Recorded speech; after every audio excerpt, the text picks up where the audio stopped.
नमस्कार दोस्तों, आपका स्वागत है आज के मुख्य समाचारों में। दोस्तों, आज देश भर से कई बड़ी न्यूज़ निकल कर आ रही है। सभी बड़ी खबरों के बारे में एक एक करके विस्तार से आपको बताएंगे। उससे पहले दोस्तों, अगर आप भी देश में निष्पक्ष पत्रकारिता का समर्थन करते हैं तो इस वीडियो को लाइक कर दें। साथ ही हमारे चैनल को सब्सक्राइब करके बेल आइकन को जरूर दबा दें, जिससे देश में निष्पक्ष पत्रकारिता करने वाले पत्रकारों का मनोबल बढ़े तथा वे ज़्यादा से ज़्यादा निष्पक्ष पत्रकारिता कर सके और साथ ही आम गरीब जनता की आवाज़ उठा सके। दोस्तों, अब बात करते हैं आज की सभी बड़ी खबरों के बारे में एक एक करके विस्तार से।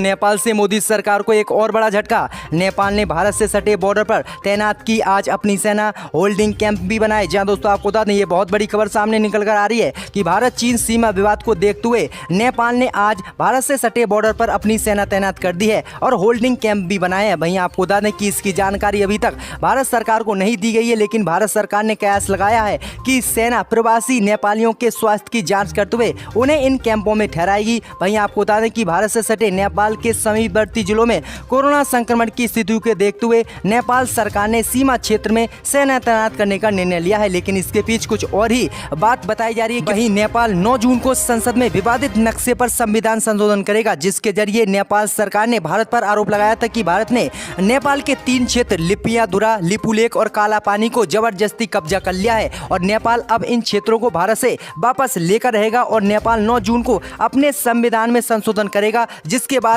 नेपाल के क्षेत्र में, नेपाल के नक्शे में इन तीनों क्षेत्रों को जोड़ा जाएगा। और लेकिन ये क्षेत्रों पर अभी भारत का कब्जा है और ये भारत के क्षेत्र हैं, लेकिन नेपाल अपना बता रहा है। और इसी स्थिति को देखते हुए नेपाल सरकार ने ये सेना तैनात की है कि भारत की तरफ से कोई भी युद्ध जैसे अगर हालात होते हैं तो सेना तैनात होगी तो इसको कंट्रोल किया जा सके। लेकिन भारत सरकार ने कहा है कि कोरोना महामारी को रोकने के लिए ये है नेपाल ने सेना तैनात की है, लेकिन इसके पीछे यही वजह बताई जा रही है। इसी बीच बढ़ते दोस्तों अगली बड़ी खबर की ओर। तो सांसद आजम खान को नदी की जमीन कब्जाने में मिली जमानत। जी हां दोस्तों, आपको बता दें ये काफी बड़ी खबर सामने निकल कर आ रही है कि कोसी नदी की जमीन कब्जाने के मामले में सपा सांसद आजम खान की जमानत अर्जी अदालत ने मंजूर कर ली है। सांसद आजम खान को अब 4 मामलों में जमानत अर्जी मंजूर हो चुकी है, यानी 4 मामलों में अब आजम खान को जमानत मिल गई है। तो ये काफी अच्छी खबर सामने निकल कर आ रही है।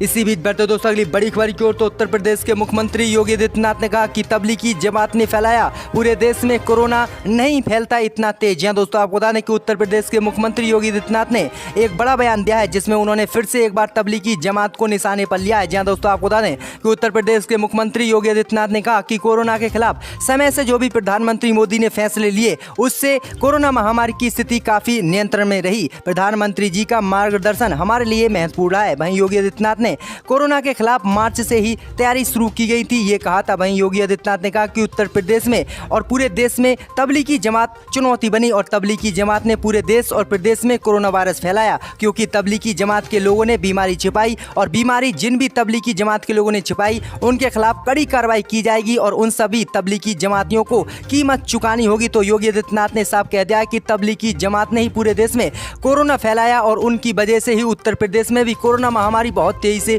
फैली है। इसी बीच बढ़ते दोस्तों अगली बड़ी खबर की ओर। तो कोरोना प्रभावित देशों में स्पेन को पीछे छोड़कर भारत आज दुनिया में 5वें नंबर पर 2,45,000 से अधिक कोरोना महामारी के भारत में मरीज। जहां दोस्तों आपको बता दें ये बहुत ही चिंता भरी खबर सामने निकल कर आ रही है कि भारत 6 जून को स्पेन को पीछे छोड़कर दुनिया में सबसे अधिक कोरोना वायरस प्रभावित देशों में 5वें नंबर पर आ गया है। वहीं आपको बता दें कि भारत में अब 2,45,000 से अधिक कोरोना महामारी के केस आए हैं। वहीं पिछले 24 घंटे में हम बात करें तो पिछले 24 घंटे में कोरोना महामारी के भारत में 9,887 नए केस आए हैं, जबकि 294 लोगों ने इस महामारी से अपना दम तोड़ दिया है। तो भारत अब जो है दुनिया के 5वें नंबर पर आ गया है कि 5वें नंबर पर दुनिया में सबसे ज्यादा कोरोना महामारी भारत में फैली हुई है। तो ये बहुत ही चिंता भरी खबर भारत में सामने निकल कर आ रही है कोरोना महामारी को लेकर। इसी बीच बढ़ते दोस्तों अगली बड़ी खबर की ओर। तो प्रवासी मजदूरों के वेतन पर सुप्रीम कोर्ट से मोदी सरकार को बड़ा झटका। सुप्रीम कोर्ट ने पूछा आखिरकार कहां गए मोदी सरकार के 20 20,000 करोड़ रुपए। जहाँ दोस्तों आपको बता दें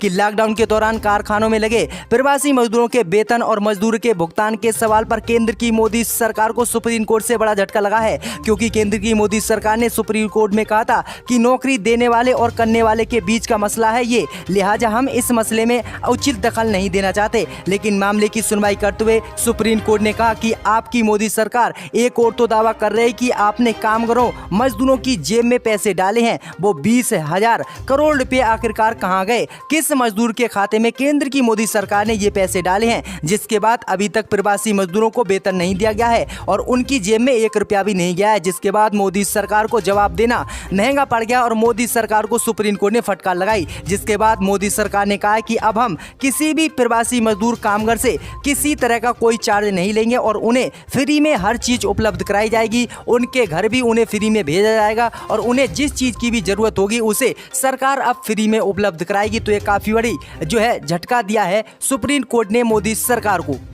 इसी बीच बढ़ते दोस्तों अगली बड़ी खबर की ओर, तो बिहार विधानसभा चुनाव को लेकर गृह मंत्री अमित शाह आज पहली वर्चुअल रैली को करेंगे संबोधित, 12 लाख लोग से करेंगे बातचीत। जहां दोस्तों आपको बता दें कि आज गृह मंत्री अमित शाह बिहार विधानसभा चुनाव को लेकर बड़ी रैली करेंगे। वहीं आपको बता दें कि अमित शाह की बिहार में वर्चुअल रैली के विरोध में पटना में राबड़ी और तेजस्वी यादव ने बजाई थाली। जहाँ दोस्तों आपको बता दें कि बिहार की पूर्व मुख्यमंत्री राबड़ी देवी, नेता प्रतिपक्ष तेजस्वी यादव, रजत नेता तेज प्रताप यादव समेत राजद कार्यकर्ताओं ने राजधानी पटना में थाली पीटकर गृह मंत्री अमित शाह की वर्चुअल रैली का विरोध किया है। राबड़ी देवी ने कहा कि भाजपा की डिजिटल रैली के विरोध में हमने थाली और कटोरा बजाया है। वहीं आपको बता दें इससे पहले भी गृह मंत्री अमित शाह का काफी विरोध कर चुके हैं। वहीं आपको बता दें कि बिहार में सभी वाम दल भाजपा के वर्चुअल रैली के विरोध में रविवार को विश्व घात धिक्कार दिवस मना रहे हैं। वहीं आपको बता दें कि उनकी तरफ से कहा गया है कि प्रधानमंत्री मोदी और गृह मंत्री अमित शाह देश में इस समय प्रवासी मजदूरों के ख्याल की बजाय अपनी चुनावी डंग पीट रहे हैं और चुनाव को आगे बढ़ाने के लिए, चुनाव जीतने के लिए बिहार में रैलियां कर रहे हैं। लेकिन उन्हें जनता की चिंता नहीं है। जिस तरह से प्रवासी मजदूर और पूरा देश इस कोरोना महामारी के चलते परेशान है, उनको उनकी चिंता नहीं बल्कि अपने चुनाव जीतने की चिंता है। तो ये काफी बड़ा बयान और हमला मोदी सरकार पर बोला है। इसी बीच बढ़ते दोस्तों अगली बड़ी खबर की ओर, तो कांग्रेस विधायकों के इस्तीफे से गुस्साई हार्दिक पटेल ने कहा कि जनता को ऐसे नेताओं को चप्पलों से पीटना चाहिए। जहां दोस्तों आपको बता दें कि गुजरात में कांग्रेस के विधायकों के इस्तीफे पर पार्टी नेता हार्दिक पटेल ने 7 जून को कहा कि मैं